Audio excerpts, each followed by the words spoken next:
जय श्री कृष्ण। नमस्कार साथियों, दक्ष कोचिंग क्लास में आपका हार्दिक स्वागत और अभिनंदन करता हूं।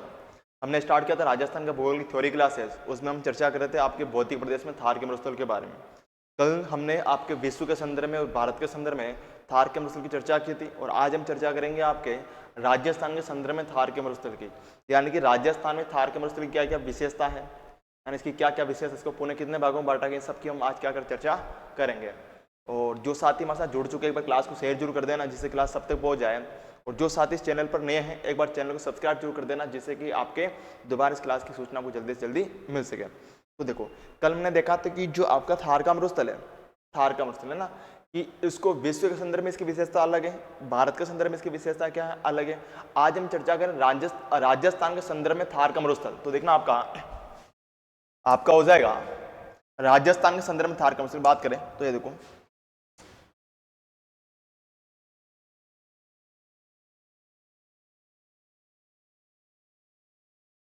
ये आपके राजस्थान का मैप हो गया। समझना, इस राजस्थान के मैप में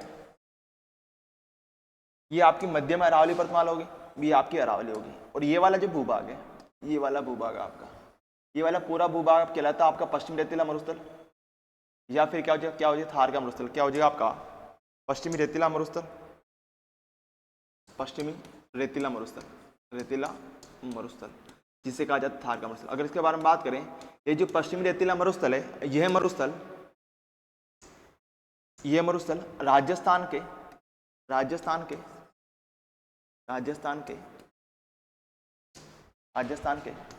कुल भूभाग के 61.11% भाग पर, या दो तिहाई भाग पर, या राजस्थान के कुल क्षेत्रफल के 2,09,042 वर्ग किलोमीटर भाग पर फैला हुआ, यानी कि जो आपका पश्चिम रेतीला मरुस्थल है, यह मरुस्थल राजस्थान के कुल क्षेत्रफल का या कुल भूभाग के 61.11% पर, या राजस्थान कुल भूभाग के 2/3 भाग पर, या फिर कह दो कि आपके 2,09,042 वर्ग किलोमीटर के भाग पर फैला हुआ है। अब समझना कि मरुस्थल का विस्तार तो कितने हो जाएगा आपका, कि राजस्थान मरुस्थल का विस्तार आपके 2,09,042 वर्ग किलोमीटर में। अगर बात करूं मुख्य मरुस्थल के बारे में, तो राजस्थान का मुख्य मरुस्थल का हो जाएगा आपका मुख्य मरुस्थल ये है, तो आप कितना हो जाएगा 1,75,000, कितना आपके 1,75,000 वर्ग किलोमीटर, कितना इसका भूभाग है 1,75,000। यार इसका मतलब क्या हो गया कि राजस्थान में कुल मरुस्थल 2,09,042 वर्ग किलोमीटर भाग पर फैला हुआ है। अगर इसके मैं मुख्य मरुस्थल की बात करूं, तो मुख्य जो मरुस्थल है वो कितना आपका 1,75,000 वर्ग किलोमीटर में, 1,75,000 वर्ग किलोमीटर में आपका फैला हुआ है। इसके अलावा बात करूं, ये जो मरुस्थल है, इस मरुस्थल में राज्य की कुल जनसंख्या का 40%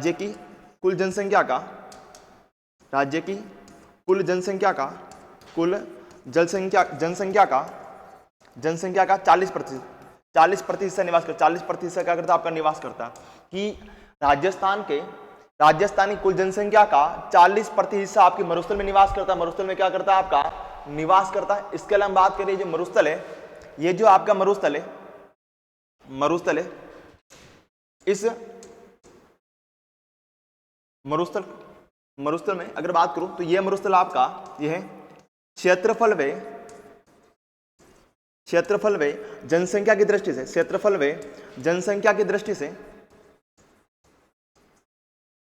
जनसंख्या की दृष्टि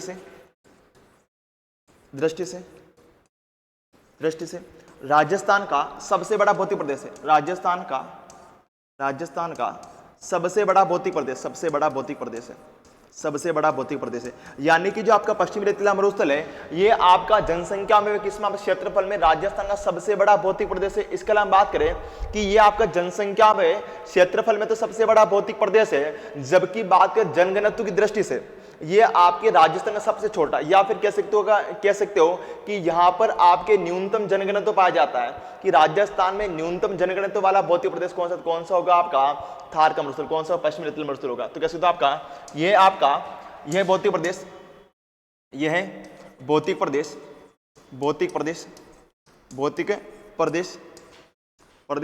न्यूनतम जनघनत्व वाला भौतिक प्रदेश है। न्यूनतम या सबसे कम, न्यूनतम या सबसे कम जनघनत्व वाला भौतिक प्रदेश है। जनघनत्व वाला भौतिक प्रदेश है। जनघनत्व वाला क्या है? भौतिक प्रदेश। अब समझना कि यहाँ पर न्यूनतम या सबसे जनघनत्व क्यों पाया जाता है? क्योंकि इसका क्षेत्रफल तो क्या आपका ज्यादा है, इसका क्षेत्रफल क्या आपका ज्यादा है, जबकि इसकी जनसंख्या क्या कम है। इसकी जनसंख्या क्या आपकी कम है, यानी कि इस वाले भूभाग में क्षेत्रफल तो आपका क्या है, यहाँ पर ज्यादा है, और जनसंख्या आपकी यहाँ पर क्या है, कम है। इसलिए ये आपका राजस्थान न्यूनतम जनघनत्व वाला कौन सा हो जाएगा? आपका न्यूनतम जनघनत्व वाला भौतिक प्रदेश कौन सा होगा? आपका पश्चिम रेतीला मरुस्थल आपका हो जाएगा। इसके अलावा हम बात करें, ये जो पश्चिमी रेतीला मरुस्थल है, इसको स्थानीय भाषा में, इसे स्थानीय भाषा में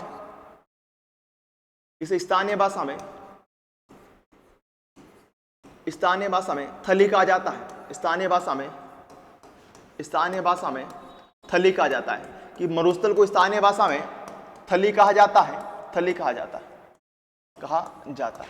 इसके अलावा हम बात करें कि लूणी नदी के उत्तरी भाग को भी थली कहा जाता है। इसके अलावा बात करें, नोडल लेना आपका, कि लूणी नदी के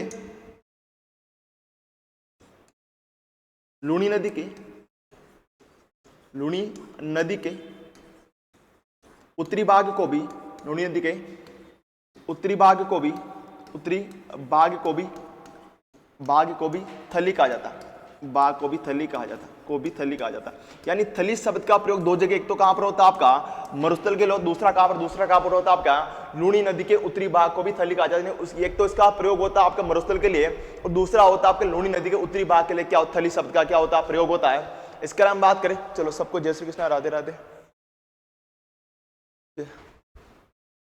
जय श्री राम, राधे राधे, जय श्री कृष्ण। चलो बहुत ही प्यारा। देखो इसके अलावा बात करें कि आपका ये जो आपका पश्चिम रेतीला मरुस्थल है, कि पश्चिमी रेतीला मरुस्थल में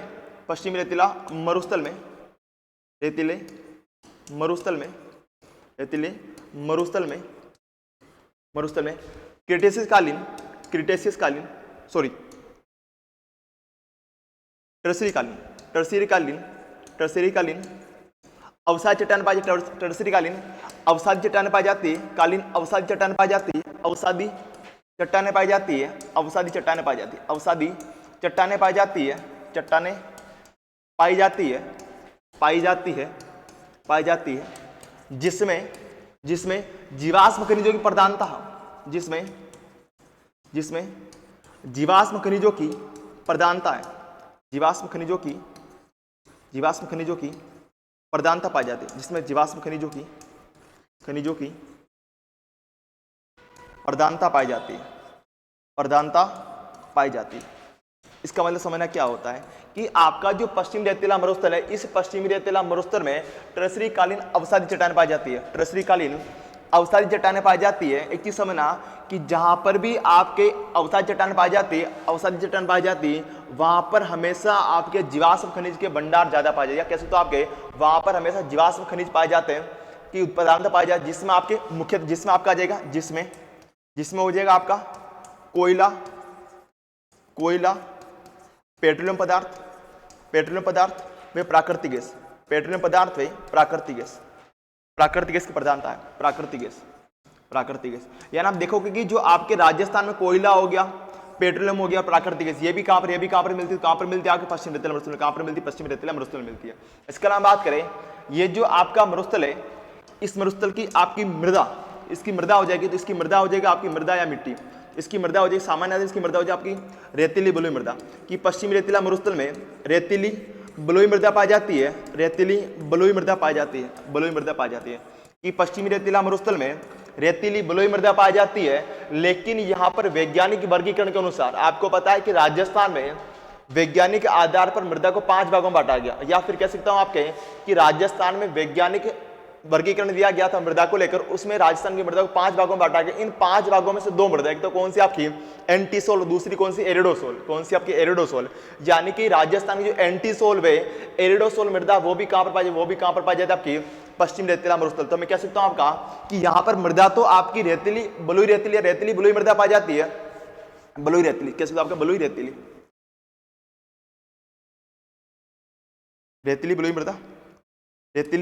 बलुई मृदा पाई जाती है। मृदा पाई जाती है। लेकिन वैज्ञानिक वर्गीकरण के अनुसार वैज्ञानिक वर्गीकरण के अनुसार, वैज्ञानिक वर्गीकरण के अनुसार, वर्गीकरण के अनुसार, वर्गीकरण के अनुसार के अनुसार यहां पर आपकी एंटीसोल व एरिडोसोल, कौन सी आपकी एंटीसोल व एरिडोसोल मृदा पाई जाती है। एंटीसोल व एरिडोसोल, एरिडोसोल प्रकार की एरिडोसोल मृदा पाई जाती है।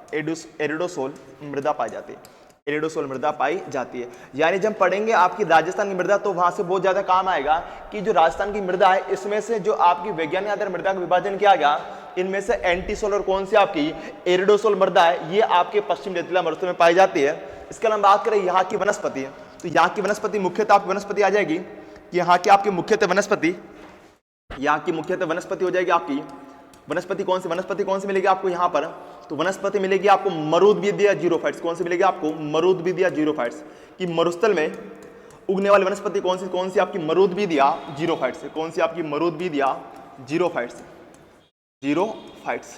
जीरोफाइट्स। इनकी विशेषता क्या होती है कि जो मरुद्भिदीय जीरोफाइट्स वनस्पति है, मरुद्भिदीय जीरोफाइट्स वनस्पति, इनमें क्या होता है कि इनकी पत्तियां तो क्या होती है आपकी छोटी होती है, कि मरुद्भिदीय जीरोफाइट्स वनस्पति की पत्तियां तो क्या होती है आपकी छोटी होती है, जबकि जड़ें गहरी व मोटी होती है। जड़ें कैसी होती है, गहरी व मोटी होती है।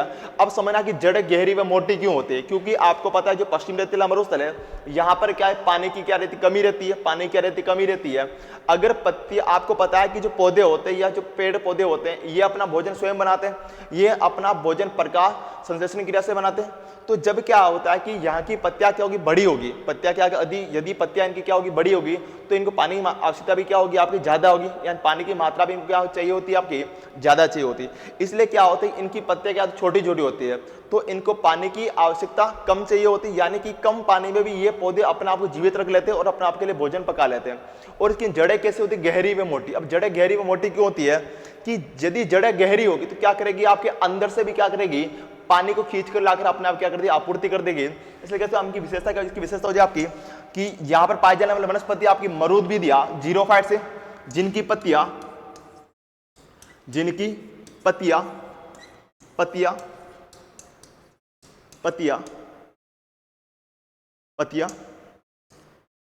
छोटी होती है, पत्तियां छोटी होती है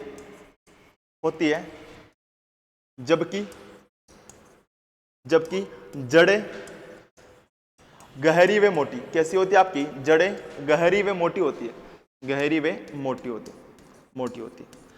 अब देखिए इसमें कौन कौन सी वनस्पति है, इसमें आपकी मुख्य वनस्पति आ जाएगी, जैसे समझो कंटीली झाड़ियां होगी आपकी, कंटीली झाड़ियां होगी आपकी, कंटीली झाड़ियां होगी आपकी। इसके अलावा कौन सा, केर हो गया आपका, केर, कुमटा, खेजड़ी, बबूल, आख, और कौन सा आपका नागफनी, जिसे कहते हो कैक्टस। कौन सा आपका नागफनी या कैक्टस, नागफनी या फिर कौन सा आपका कैक्टस। यानी कि ये जो सारी वनस्पति है, कंटीली झाड़ियां होगी आपकी, केर हो गया, कुमटा हो गया, खेजड़ी हो गया आपका, बबूल हो गया, आंख होकर कौन सा नागफनी या कैक्टस, ये सारी वनस्पति किसमें शामिल होती है आपकी मरुद्भिदीय जीरोफाइट्स। किसमें शामिल होती है आपकी मरुद्भिदीय जीरोफाइट्स में क्या होती है आपकी शामिल होती है, यानी कि ये सारी वनस्पति आपके मरुद्भिदीय जीरोफाइट्स में शामिल की जाती है। एग्जाम में क्वेश्चन भी दिया क्या था, 3 वनस्पति नाम लिखा, जैसे लिख दिया केर, लिख दिया कुमटा, खेजड़ी और बबूल, और पूछा जाएगा कि ये वनस्पति किस प्रकार हो जाएगी आपकी मरुद्भिदीय जीरोफाइट्स प्रकार की वनस्पति आपके हो जाते हैं। इसके अलावा हम बात करें कि यहाँ पर जलवायु, कि आपके पश्चिमी रेतीला मरुस्थल में जलवायु, तो यहां पर आपकी जलवायु की बात करें तो यहां पर आपके सामान्य आधार पर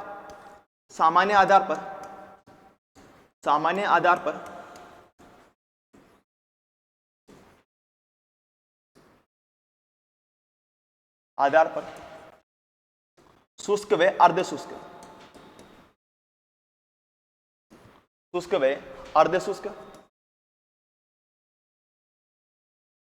अर्धशुष्क प्रकार की जलवायु पाई जाती है, कि पश्चिमी रेतीला मरुस्थल में सामान्य आधार पर शुष्क व अर्धशुष्क प्रकार की जलवायु पाई जाती है।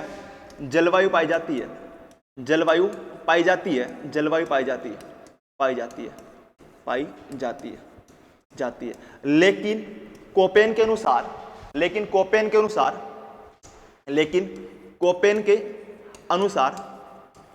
कोपेन के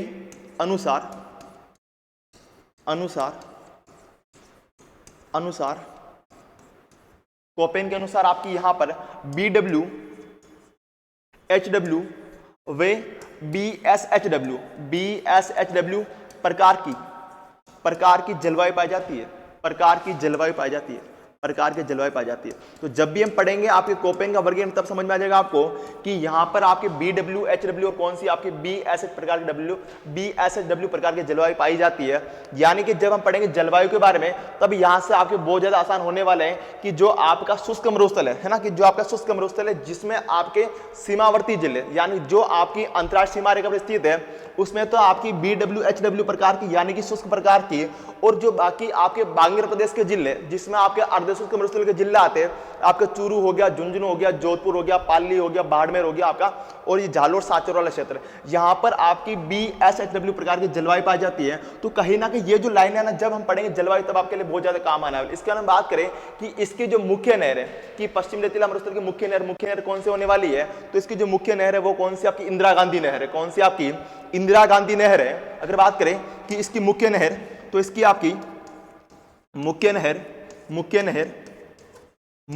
कौन सी हो जाएगी, तो इसकी आपकी मुख्य नहर इंदिरा गांधी नहर है। इंदिरा गांधी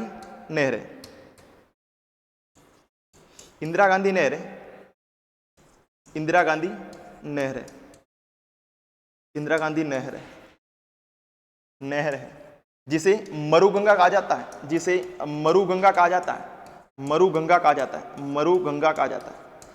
जाता है कि आपके पश्चिम रेतीला मरुस्थल की मुख्य नहर आपकी इंदिरा गांधी नहर है, जिसे सबको राम राम जय श्री कृष्ण ना, जिसे आपकी मरुगंगा भी कहा जाता है। इसके अलावा हम बात करें ये जो पश्चिम रेतीला मरुस्थल है इसकी आपकी मुख्य नदी कौन सी होगी, इसकी मुख्य नदी होगी आपकी लूणी नदी। कौन सी नदी होगी आपकी लूणी नदी।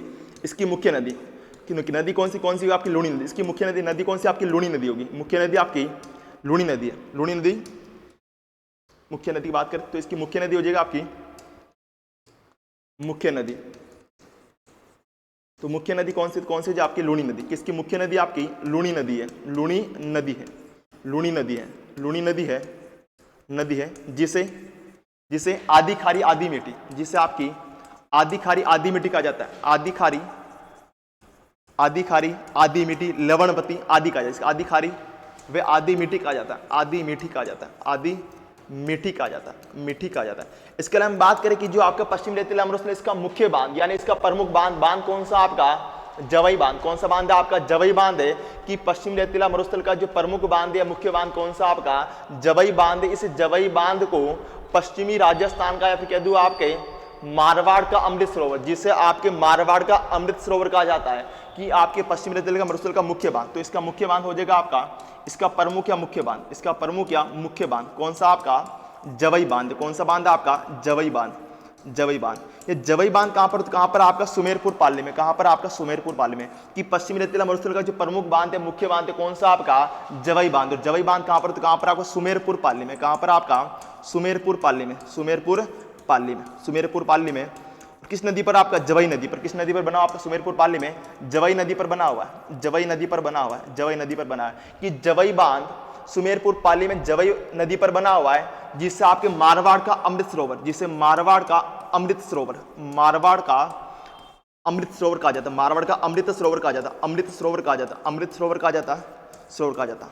कहा जाता। इसके अलावा बात करूं ये जो आपका जवई बांध है, ये आपका जवई बांध है जो कि आपका पश्चिमी रेतीला मरुस्थल का बराव क्षमता की दृष्टि सबसे बड़ा बांध। गलती मत समझना आपका कि आपका ये जो बांध है ये बांध आपका पश्चिमी रेतीला मरुस्थल का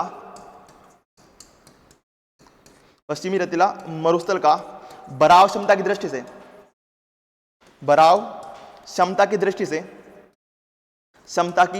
सबसे बड़ा बांध है कि दृष्टि से सबसे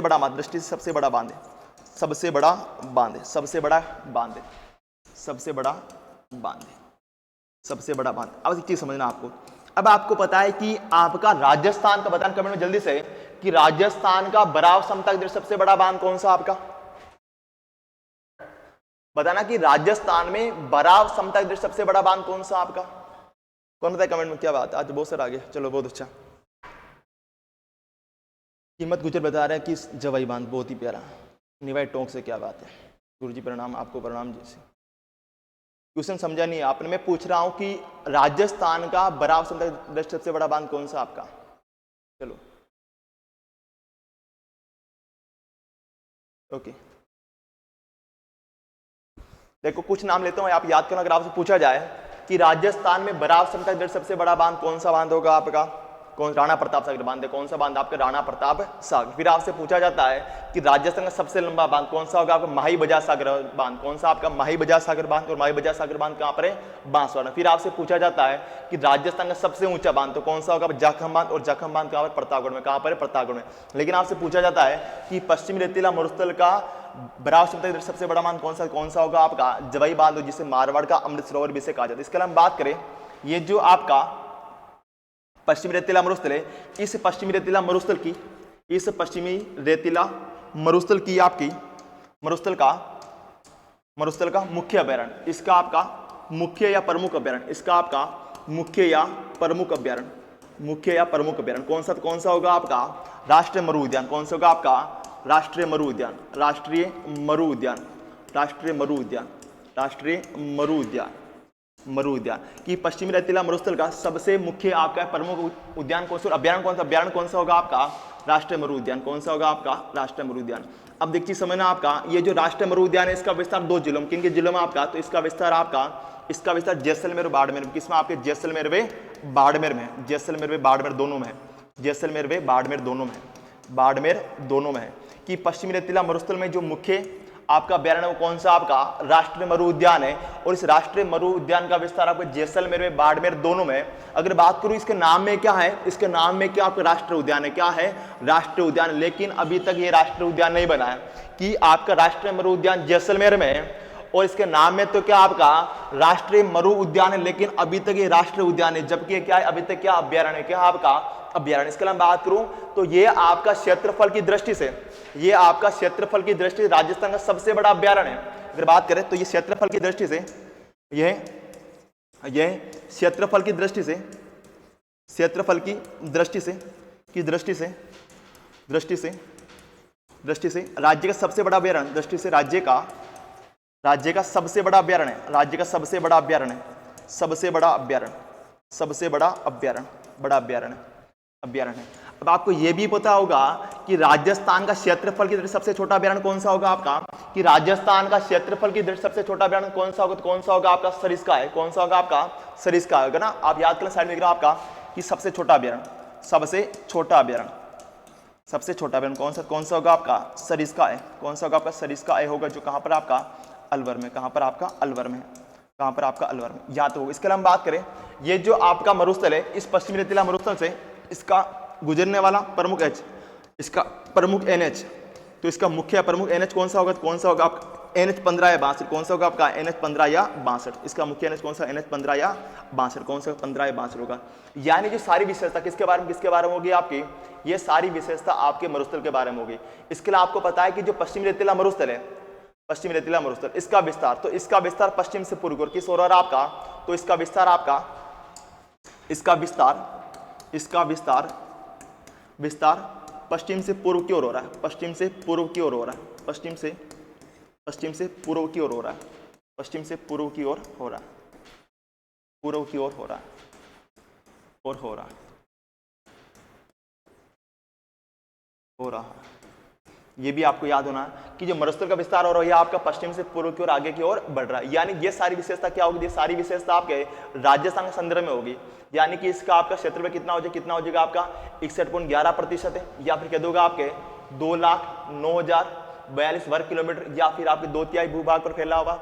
आपका मुख्य मरुस्थल का विस्तार 1,75,000 वर्ग किलोमीटर है, इसमें 40% जनसंख्या निवास करती है। क्षेत्रफल जनसंख्या में सबसे बड़ा भौतिक प्रदेश है, जबकि आपके न्यूनतम जनघनत्व वाला भौतिक प्रदेश है।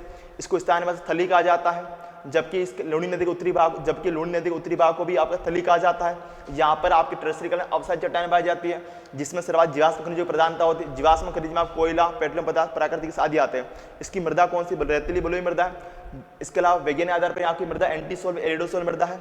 वनस्पति आपकी मरुद्भिद या जीरोफाइट्स है, जिनकी पत्तियां छोटी, जड़ें कैसी होती है? गहरी व मोटी होती है। इसमें आप पाई जाने प्रमुख वनस्पति आ जाएगी आपकी कंटीली झाड़ियां, केर, कुमटा, खेजड़ी, बबूल, आख, नागफनी, कौन से? कैक्टस आदि। जलवायु कौन से? आपके शुष्क व अर्ध शुष्क है। लेकिन कोपेन के अनुसार यहाँ की जलवायु आपकी BWHW BSHW प्रकार की जलवायु पाई जाती है। मुख्य नहर कौन सी? इंदिरा गांधी नहर, जिसे आपकी राजस्थान की मरुगंगा कहा जाता है। राजस्थान की मरुगंगा कहा जाता है। इसके अलावा बात करें, मुख्य नदी लूनी नदी है, जिसे आदि खारी आदि मिट्टी के नाम से जाना जाता है। इसका मुख्य बांध जवाई बांध है। इसके अलावा बात करें, इसके मुख्य आपका अभ्यारण्य कौन सा? राष्ट्रीय मरु उद्यान होगा, NH 15 या 62। अब देखो ये सारे पॉइंट क्या होगी, सारे क्या होगी, इसकी विशेषता क्या होगी, इसकी विशेषता होगी। अब आगे बात करें, देखो इसका समझना आपका। अब आपसे पूछा जाता है कि हमारा जो पश्चिमी रेतीला मरुस्थल है, इसका अक्षांश से देशांतर विस्तार कितना? तो समझना आपका कि इसका अक्षांश से देशांतर विस्तार, अक्षांश से देशांतर विस्तार समझना आपका। इसके बारे में बात करूं मैं आपका, तो देखो ये वाला पूरा भूभाग, इस टाइप से आपका ये पूरा भूभाग क्या हो गया?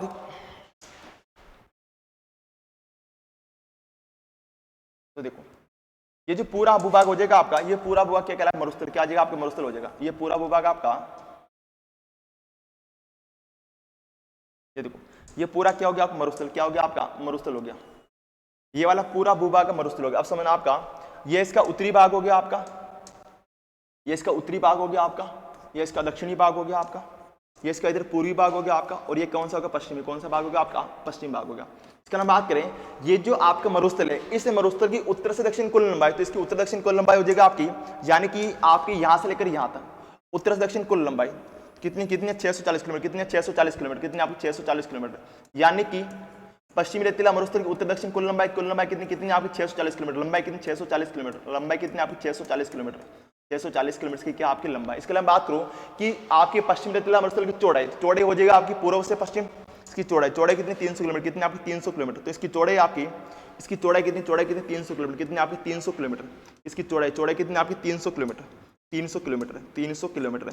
यानी आप कह सकते हो जो हमारा थार का मरुस्थल है या जो पश्चिम रेतीला मरुस्थल है, इसकी लंबाई तो आपकी 640 किलोमीटर, जबकि चौड़ाई कितनी हो जाए? आपकी 300 किलोमीटर। कितनी? आपकी 300 किलोमीटर। 300 किलोमीटर। यानी आप कह सकते हो जो मरुस्थल है, इसकी लंबाई क्या है? चौड़ाई की अपेक्षा क्या अधिक है? लंबाई क्या आपकी चौड़ाई की अपेक्षा अधिक है।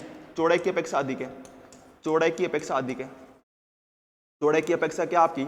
चौड़ाई की अपेक्षा अधिक है। चौड़ाई की अपेक्षा क्या आपकी? अधिक है। इसके अलावा बात करें, ये जो पश्चिम रेतीला मरुस्थल है, इस पश्चिम रेतीला मरुस्थल अक्षांश से विस्तार, इससे अक्षांश से विस्तार हो जाएगा आपका 25 डिग्री। क्या होगा आपका? 25 डिग्री। 25 डिग्री उत्तरी अक्षांश से आपका 25 डिग्री उत्तरी अक्षांश से आपका 30 डिग्री 12 मिनट उत्तरी अक्षांश। क्या हो जाएगा आपका? 30 डिग्री 12 मिनट उत्तरी अक्षांश। 30 डिग्री 12 मिनट का आपका उत्तरी अक्षांश है। 12 मिनट उत्तरी अक्षांश की, यानी कि आपका ये जो केवल आपका पश्चिम रेतीला मरुस्थल, इसका अक्षांश विस्तार क्या हो जाएगा आपका? 25 डिग्री उत्तरी अक्षांश से आपका 30 डिग्री 12 मिनट का उत्तरी अक्षांश, 12 मिनट का उत्तरी अक्षांश। इसका नाम बात करें, ये जो पश्चिम रेतीला मरुस्थल है, इस पश्चिम रेतीला मरुस्थल का देशांतरी विस्तार, तो इसका देशांतरी विस्तार आपका हो जाएगा, कि आपका 69 डिग्री 30 मिनट पूर्वी देशांतर से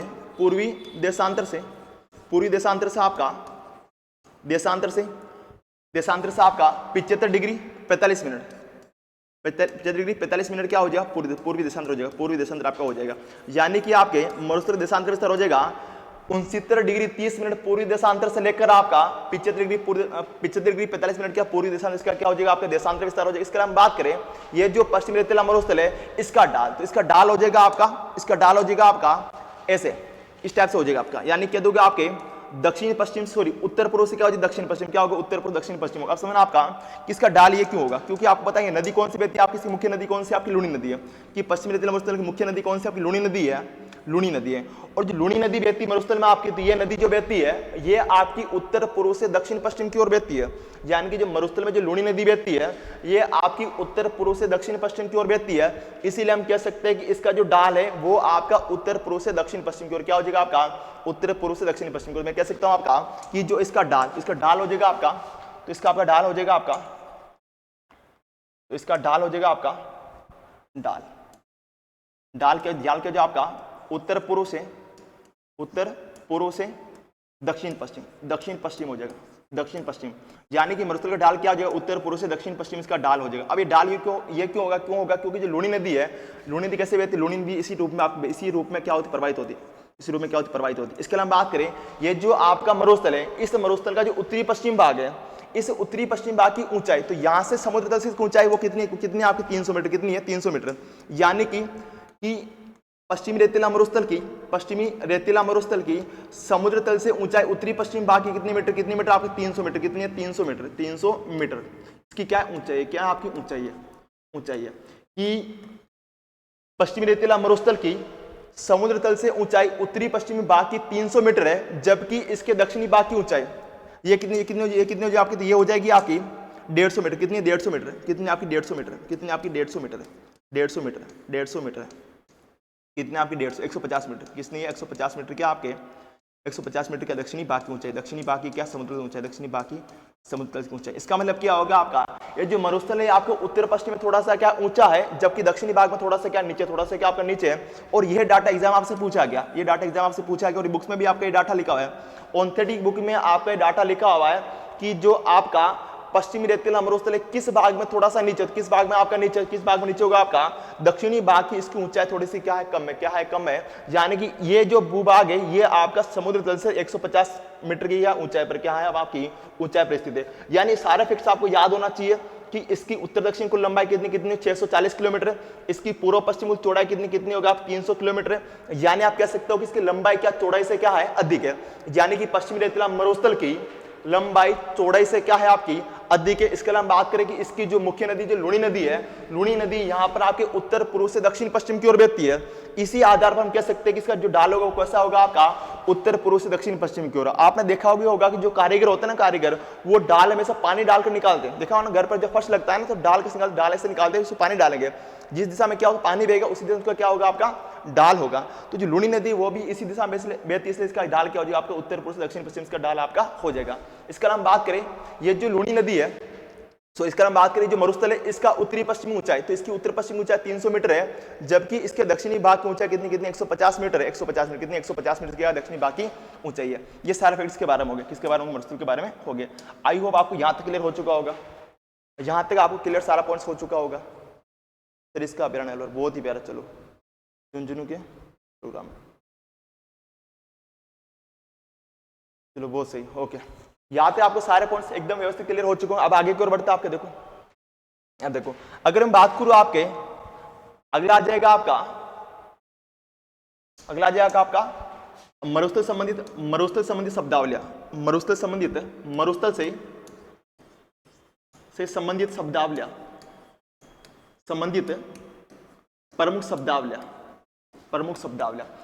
मतलब क्या हो जाता है, जैसे कि आपका पलाया क्या है, पूछा जाता है आपका कि पलाया क्या है, खंडीन या खडीन क्या है, आपका, फिर रन या टाट क्या है, पीवना क्या है ना, कि पीवना क्या है आपका, यानी कि मावट क्या है ना, लू क्या है आपकी, इसके अलावा आंधी क्या है, बबूलिया क्या, ये सारे क्या है, तो ये सारे क्या आपके मरुस्थल संबंधित प्रमुख या शब्दावली जो कि केवल आप मरुस्थल में देखने को अधिकतर आपको मिलती है। सीधे आपसे पूछा पीवना क्या सर्प है या एक सांप है जो पीले रंग का होता है, पलाया क्या, तो पलाया क्या ऐसा है, जेल है। ये सारे क्या है आपके शब्दावली जो एग्जाम फिक्स है, यहाँ से आपके पास पूछा, हेडिंग बना देना आपका कि मरुस्थल से संबंधित प्रमुख शब्दावलियां क्या होती, शब्दावलियां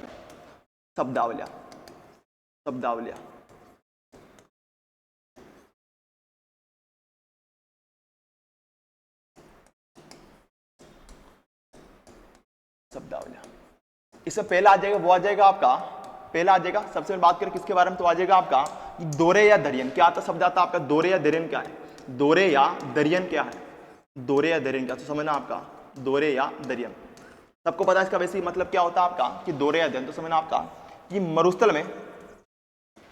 मरुस्थल में पाए जाने वाले लहरदार रेत के टीले को लहरदार रेत के टीले को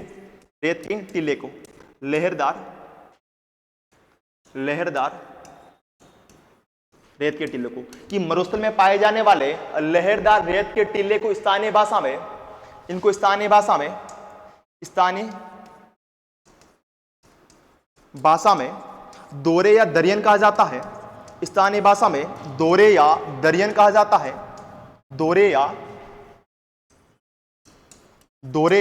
दरियन कहा जाता है। दोरे या दरियन कहा जाता है। जबकि इन्हीं को भौगोलिक भाषा में बालू का स्तूप कहा जाता है। बालू का स्तूप कहा जाता है। भौगोलिक भाषा में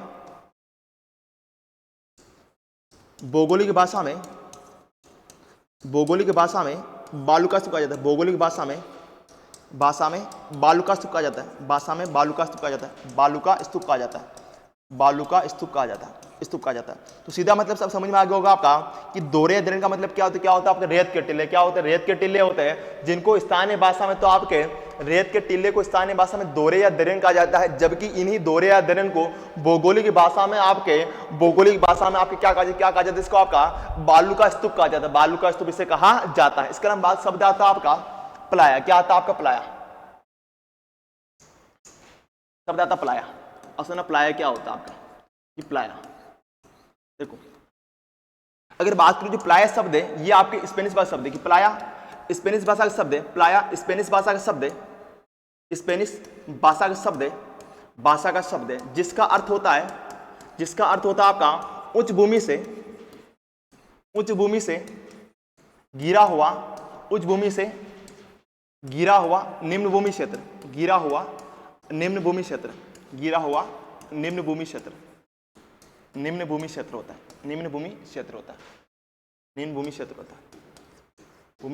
होता है। कि इसका अर्थ क्या होता है आपका उच्च भूमि से गिरा हुआ निम्न भूमि क्षेत्र होता है। लेकिन हम राजस्थान के संदर्भ में बात करें तो राजस्थान प्लाय का मतलब क्या होता है आपके कि राजस्थान के संदर्भ में बात करें प्लाय का मतलब क्या होता है कि मरुस्थल में पाए जाने वाले लहरदार बालू का स्तूप के मध्य बनने वाले अस्थायी झील क्या कहलाती है? प्लाय कहलाती है। प्लाय कहलाती है कि आपके मरुस्थल में बालू का स्तूप के मध्य बनने वाले अस्थायी झील क्या कहलाती है? प्लाय कहलाती है। क्या कहलाती है? प्लाय कहलाती है। मैं कह सकता हूं आपका कि मरुस्थल में बालू का स्तूप के मध्य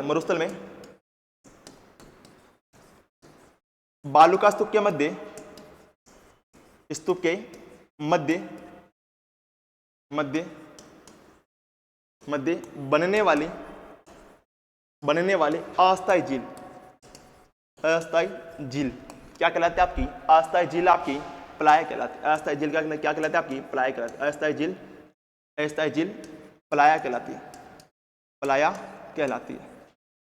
कहलाती है। तो इसमें आपको वर्ड क्या याद करना? वर्ड केवल आपको क्या याद करना? अस्थायी झील। क्या याद करना? आपका अस्थायी झील याद करना। ये इसका पूरे वर्ड का क्या है? अस्थायी झील क्या आपका कीवर्ड है। पूरा आपका क्या है? कीवर्ड है। यानी प्लाय आता है आपके माइंड में क्या जाना चाहिए? क्या है? अस्थायी झील है। क्या आपकी अस्थायी झील है। अब समझना कैसे? अब देखो कि मान लो ये आपका मरुस्थल में आपके दो बालू का स्तूप हो गया। ये आपका क्या हो गया? दो बालू का स्तूप हो गया। एक बालू का स्तूप ये आपका ये हो गया। एक बालू का स्तूप क्या हो गया? आपका ये हो गया।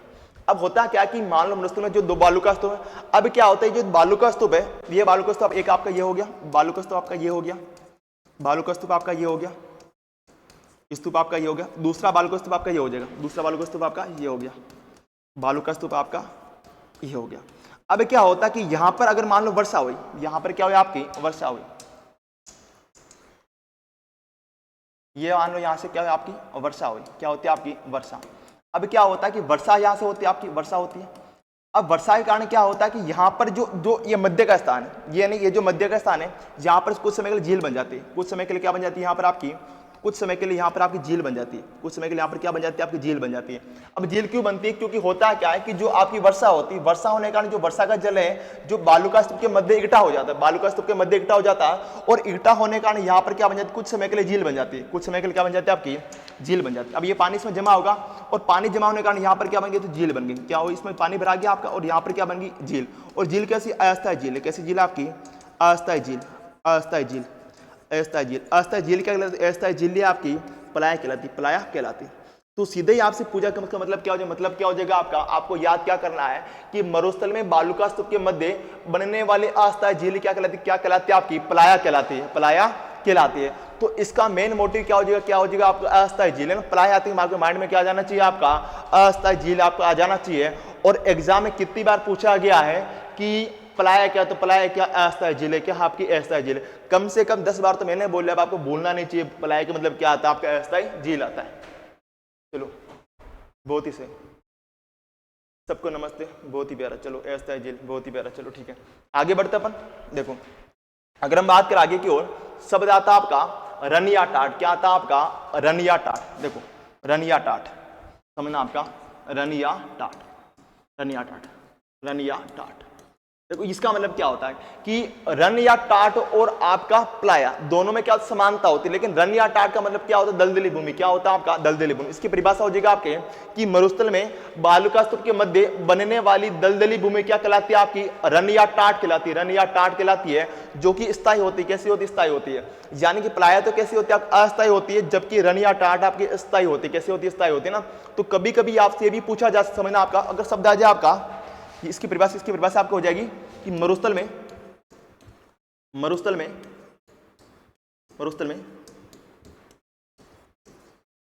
बालुका स्तूप के मध्य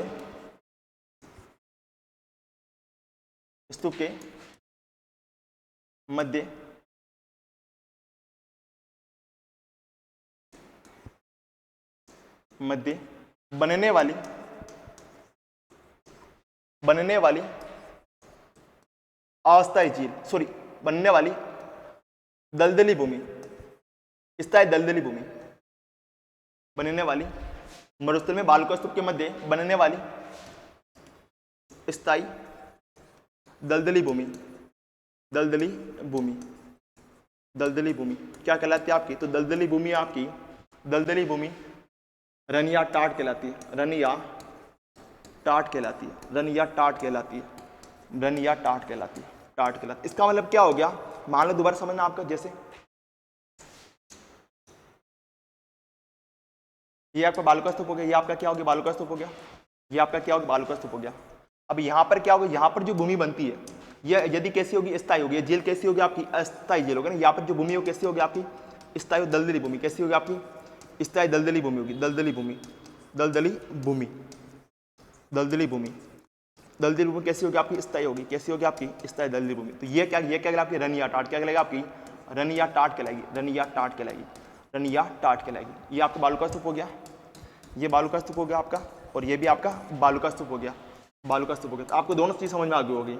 यानी कि जो आपकी प्लाया झील है, प्लाया झील तो कुछ समय के लिए बनती है, जबकि जो आपकी रनिया टाट है, रनिया टाट आपके सर्वाधिक समय के लिए कैसे बन जाते हैं? दलदली भूमि के रूप में बन जाते हैं। तो सीधे ही आपको याद करना है कि मरुस्थल में बनने वाली कैसी आपकी स्थायी दलदली भूमि क्या कहलाती है? रनिया टाट कहलाती है। अभी भी गलती मत करना, अगर शब्द आ जाए आपका, एक शब्द आएगा आपका, देखो शब्द आएगा आपका स्थायी, तो आपके माइंड में क्या जाना चाहिए? क्या आना चाहिए आपका? रनिया टाट। क्या आना चाहिए आपका? रनिया टाट आना चाहिए। शब्द आ जाता है आपका अस्थायी झील, तो आपके माइंड में क्या आना चाहिए? आपका माइंड में क्या आना चाहिए? आपका प्लाय आना चाहिए। क्या आना चाहिए? आपका प्लाय आना चाहिए। अब इसका मतलब क्या हो गया? प्लाय के साथ में क्या है? हमेशा क्या? अस्थायी झील आएगा। क्या आएगा? आपका अस्थायी झील आएगा। और रनिया टाट के हमेशा क्या आएगा? आपका स्थायी। क्या आएगा? स्थायी आएगा। शब्द कभी कभी आपको स्थायी झील दे देता है, या फिर स्थायी आपकी दलदली भूमि देता है, तो भी एक ही बात है आपका। कभी कभी क्या होता है कि यहाँ पर आपको स्थायी दलदली भूमि लिखकर क्या लिखता है? स्थायी झील। क्या लिखता है आपका? स्थायी झील भी लिख देता है ना, स्थायी झील। तो भी क्या हो गया? रनिया टाट। क्या हो जाएगा? आपकी रनिया टाट। स्थायी का मतलब क्या होता है? रनिया टाट आपका हो जाएगा। इसके अलावा बात करें कि राजस्थान में सर्वाधिक रन जैसलमेर जिले में, जैसलमेर जिले में, जैसे आपका कन्नौत, बाकरी और कौन सा? पोखरण। आपका पोखरण। ये जितने भी रन है वो सारे कहां पर? आपके जैसलमेर में। कहां पर? आपके जैसलमेर में। कि राजस्थान में सर्वाधिक आपके रन या टाट जैसलमेर जिले में, जैसे कन्नौत, बाकरी और कौन सा? पोखरण। और कौन सा आपका? पोखरण। किसका हम बात करें कि राजस्थान सबसे बड़ा रन, जबकि सबसे बड़ा रन थोब रन है। कौन सा आपका? थोब रन है, जो कि कहां पर है? बाड़मेर में। कहां पर? आपका बाड़मेर में। गलती मत करना कि राजस्थान में सर्वाधिक रन तो जैसलमेर जिले में, जबकि राजस्थान का सबसे बड़ा रन कौन सा होगा? आपका थोब रन है, जो कि कहां पर है? बाड़मेर में। कहां पर है? बाड़मेर में। इसका नाम बात करें, रन आता है, उसका नाम आता है आपका ताल छापर। कौन सा था आपका? ताल छापर। और ताल छापर कहां पर? आपका चूरू में। ताल छापर कहां पर? आपका चूरू में। एक आता आपका बाप, और बाप कहां का? आपका, अरे बाप कहां का? आपका फलोदी का। बाप कहां का? फलोदी का। बाप कहां का है? फलोदी। ये कुछ रन भी आपको क्या करना है, याद करने, यानी कि ताल चापर रन आपके चूरू में है, बाप रन कहां पर फलोदी। अब देखो शब्द आता है आपका बाप झील, वो भी कहां पर फलोदी। देखो ऐसे कुछ वर्ड आपके लिए बहुत काम आने वाले, समझना आपका। आपसे पूछा जाए ताल छापर अभ्यारण्य तो भी कहां पर आपका चूरू में है। आपसे पूछा जाए ताल चापर झील तो भी कहां पर आपके चूरू में है। फिर आपसे पूछा जाए ताल चापर रन तो भी कहां पर चूरू में। ऐसे ही वर्ड आपको याद, ताल छापर आते आपके माइंड में क्या जाना चाहिए, ताल छापर आते माइंड में क्या आना चाहिए, तो आपके माइंड में कौन सा जिला आना चाहिए, आपका चूरू जिला आना चाहिए, चूरू जिला आपका आना चाहिए ना। ऐसे आपको क्या करना पड़ेगा, याद करना पड़ेगा, ऐसे आपको याद करना पड़ेगा। चलो ओके, हाँ, ताल चापर चूरू, जैसलमेर पोखरण, जोधपुर का बाप फलोदी में चलो आगे ना, बहुत ही प्यारा। चलो जिसने बता रहे बहुत से, लवणीय दलदली भूमि, हाँ लवणीय दलदली भूमि जो स्थायी होती है आपकी। ओके बहुत ही अच्छा, आपका जो भी जवाब दे रहे हैं, क्या कौन जवाब दे रहा है आपके, मंचिता गुजर, बहुत ही प्यारा। मीनू तंवर जैसलमेर, सही। चलो सर्वाधिक रन आपके कहां पर है, जैसलमेर में ना। चलो एक शब्द और आता है आपका, वो आता है खंडीन या खडीन। शब्द आता है आपका खंडीन या खडीन। देखो खंडीन या खडीन क्या होता है, देखो खंडीन या क्या होता है, खडीन होता है, खडीन। ये शब्द क्या समझना क्या होता है, तो ये क्या आपका, तो क्या दोगे आपके मरुस्थल में जल एकत्रित करने की पद्धति है, जल एकत्रित करने की पद्धति है, एकत्रित करने की प्राचीन पद्धति।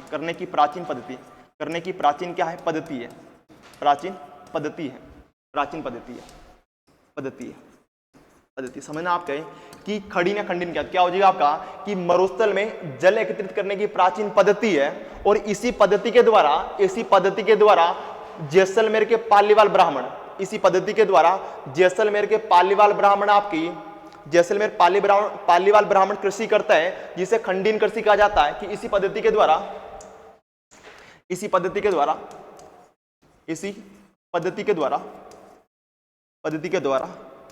जैसलमेर के पालीवाल ब्राह्मणों के द्वारा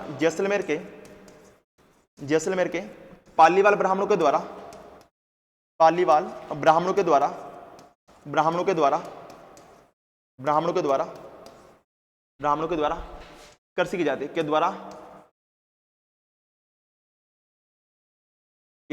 कृषि की जाती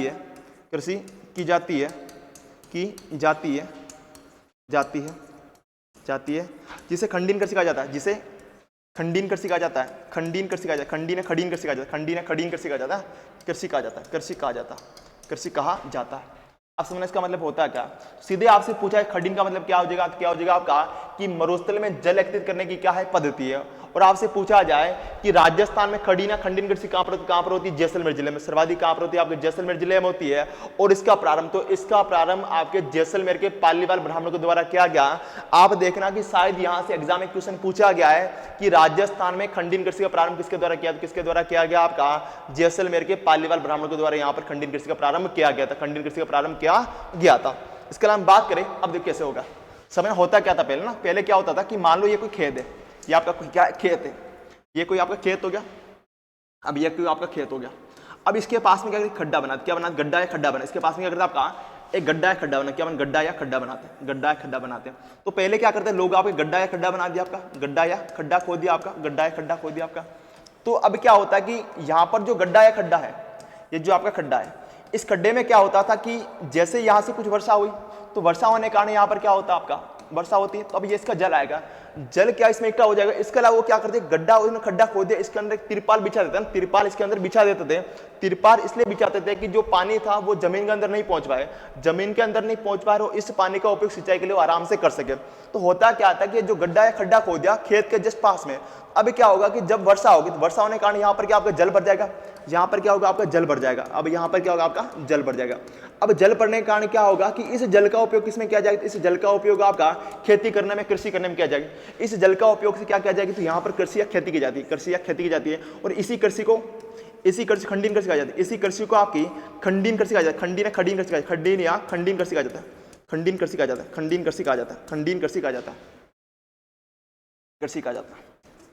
जाता है। तो ये वास्तव में करते क्या कुछ नहीं करते थे पहले, कि आपके खेत के पास में गड्ढा खोद, उसके अंदर क्या बिछा दिया, आपका तिरपाल बिछा दिया। तिरपाल बिछाने के कारण क्या होता था, जो भी वर्षा का जल आता था वो उस गड्ढे या खड्डे में जमा हो जाता था, और उसके बाद में इस जल का उपयोग कृषि करने में किया जाता था, जो कि आपकी खडीन या खंडीन कृषि कहलाती है। और इसका प्रारंभ आपके जैसलमेर के पालीवाल ब्राह्मणों के द्वारा तो इसका प्रारंभ आपका जैसलमेर के पालीवाल ब्राह्मणों के द्वारा, जैसलमेर के पालीवाल ब्राह्मणों के द्वारा, पालीवाल ब्राह्मणों के द्वारा किया गया, पालीवाल ब्राह्मणों के द्वारा किया गया, ब्राह्मणों के द्वारा किया गया, ब्राह्मणों के द्वारा किया गया। तो सीधे आपसे पूछा जाएगा कि राजस्थान में सर्वाधिक खंडन कृषि कहां पर होती है, कहां पर होती है? आपकी जैसलमेर जिले में होती है। किसके द्वारा की जाती है? आपकी पालीवाल ब्राह्मणों के द्वारा की जाती है। ये कुछ शब्दावली 3 चीजें हमने पढ़ी थी, एक तो कौन सी पढ़ी? प्लाया, दूसरी खंडन, सॉरी दूसरी रन अटाट, तीसरी कौन सी? आप खंडन। तो आज के लिए क्लास को अपन यही विराम देंगे, आज क्लास को अपन यही रोकेंगे, चलो, है ना। खंडन कच्चे ही होते थे, हाँ कच्चे ही होते थे, वैसे पक्के तो नहीं होते हैं, ये तो नहीं, पक्के बहुत नहीं होते, पक्के नहीं होते, कच्चे आपका अधिकतर होते थे। अगले चलो और देखो, और आज की क्लास को अपन ये विराम देंगे, है ना। चलो कि आज की क्लास को अपन ये विराम देंगे। जो साथी नए जुड़े उनको दोबारा कहूँगा चैनल को सब्सक्राइब जरूर कर देना, जिससे क्लास हमेशा आप तक पहुँच जाए। और इसी तरह हमारी क्लास का समय अब आपका 6 से 7 रहेगा, क्योंकि जल्दी दिन में अभी आपका धूप का समय होता है, इतना हम जल्दी पढ़ नहीं पाते। शाम का टाइम सबसे अच्छा टाइम होता है आपका, तो हम 6 से 7 डेली क्लास लेंगे, जिसमें आपकी पूरी थ्योरी आपकी करवा दी जाएगी, है ना।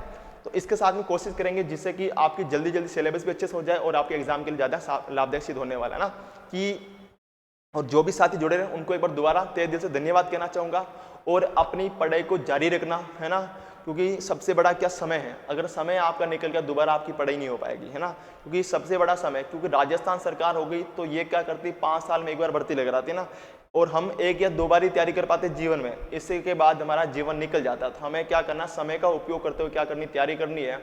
और जो साथी क्लास लेते हैं उनको दोबारा मैं थैंक यू कहना चाहूँगा। आप डेली जुड़ते हो, चीज़ें आपने पहले पढ़ रखी होगी या कुछ चीज़ें आप नहीं होगी, तो आपको क्या करना, चीज़ें आपको ऑलरेडी आती है तो चीज़ें आपके माइंड में रिकॉल, क्या हो जाए, आपके माइंड में दोबारा रिकॉल हो जाएगी। और यदि कुछ चीज़ें आपको नहीं मिलने वाली तो उसको आप नोट डाउन कर लेना, जिससे कि आपके बहुत ज़्यादा लाभदायक सिद्ध होने वाला। देखो, हमें पढ़ने से पहले हम 2 चीज़ का पता होना चाहिए, एक तो आपका सिलेबस, दूसरा आपका ओल्ड पेपर, है ना। कि हमें हमेशा ये पता होना चाहिए कि आपका सिलेबस क्या है और आपका ओल्ड पेपर क्या है ना, कि ओल्ड पेपर में कौन कौन से प्रश्न पूछेंगे और आपका सिलेबस क्या है। हमें इसके अकॉर्डिंग क्या करनी, तैयारी करनी। जो भी हम पढ़ते हैं हम उसी के अनुरूप पढ़ते हैं कि हमारे सिलेबस में क्या क्या है, हमें कौन कौन से प्रश्न आपके पूछे गए, इसके अनुरूप हमें तैयारी करनी है, जिससे कि हमें क्या होती, कम समय में अच्छी सफलता में मिल जाती है। और आज की क्लास को अपनी विराम देते हैं। Thank you so much.